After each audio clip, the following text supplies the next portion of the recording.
যদি আমি বলি আপনি টাইম ট্রাভেল করতে পারবেন, আপনি কি আমাকে বিশ্বাস করবেন?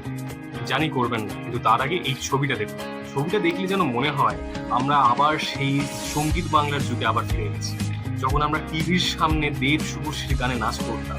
আর আপাতত এইভাবেই এখন টাইম ট্রাভেল করা পসিবল। কিন্তু দেব শুভশ্রী রিউনিয়ন শুধু রিউনিয়ন নয়, দেব শুভশ্রী রিউনিয়ন আমাদের কাজের গুরুত্ব শেখা, যে জীবনে আমাদের আরো অনেক প্রবলেম থাকতে পারে, অনেকের সাথে অনেক রকম দ্বন্দ্ব থাকতে পারে, কারোর সাথে হয়তো কাজ করতে পোষাবে না, কিন্তু অ্যাট দ্য এন্ড আমাদের কাজ করে যেতে হবে।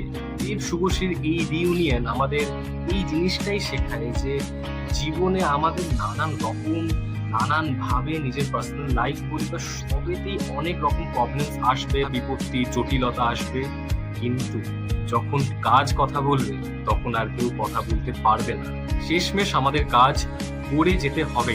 ধূমকেতু আসছে, আর সত্যি যেন মনে হচ্ছে ধূমকেতুই আসছে। এদের মতো আমিও খুব এক্সাইটেড ধূমকেতুর জন্য, তাই বেস্ট উইশেস টু ধূমকেতু।